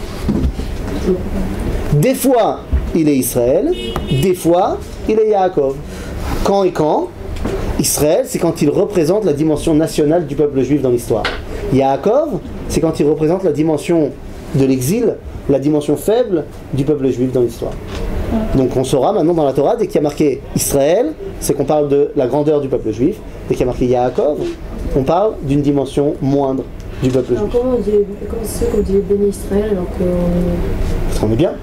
Bah non. L'idéal c'est béné Israël, seulement tant qu'on est béné Israël, qu'on n'est pas encore Israël. Ok? D'ailleurs, comment s'appelle le pays dans lequel tu vis? Israël. Non. Non. Eretz Israël, c'est le nom du pays, géographique. Le nom du pays, c'est quoi? Non, là aujourd'hui, le nom du pays. Non, c'est pas Israël. T'habites pas en Israël. Le nom du pays, c'est pas Israël. Non, je suis désolé. Palestine. Non plus. Médinat Israël. Non, vous n'avez pas dit Médinat Israël à aucun moment. On l'a dit, non. Quelqu'un a dit Médinat Israël? Ah, excusez-moi. C'est Doria. Je vous ai pas entendu. J'ai entendu Eretz, j'ai entendu Israël. Médinat Israël, quand Ben Gurion il déclare l'indépendance, il dit Anachnu machizim bazot al akamat medina yehudit be'eretz Israël hi Médinat Israël. Le nom de l'État c'est Médinat Israël, ça veut dire l'État d'Israël. Maintenant ça veut dire quoi Israël dans l'État d'Israël? C'est qui Israël? Le peuple juif. C'est l'État du peuple d'Israël. Ça veut dire que aujourd'hui on s'appelle bel et bien Israël et non plus béné Israël. Et quand on fait notre alliance, on ne dit pas je vais faire mon alliance, on met du Israël, on dit en Israël. Ah, c'est parce que tu parles le langage de l'argot. Tu parles en français. Malasot. Malasot. Oui? Moi j'ai un peu parlé de la réaction de Yaakov. Ouais, bien sûr. Parce que Yaakov, à ce moment-là, il réagit en tant que Yaakov, faible. Donc comme je suis faible, j'ai envie de... Non, c'est juste par rapport... Mais attends, tu as du mal avec la... Attends, je comprends pas. Tu as du mal avec la réaction de Yaakov ou tu as du mal avec la réaction de tous les Yaakov pendant 2000 ans d'exil? Parce que je te rappelle que pendant 2000 ans, dès qu'on te disait sale juif, ou que les Cosaques ils arrivaient, ils brûlaient ton village, ou qu'ils faisaient un pogrom et qu'ils violaient ta fille, comment on réagissait? On baissait la tête et on disait ça va passer.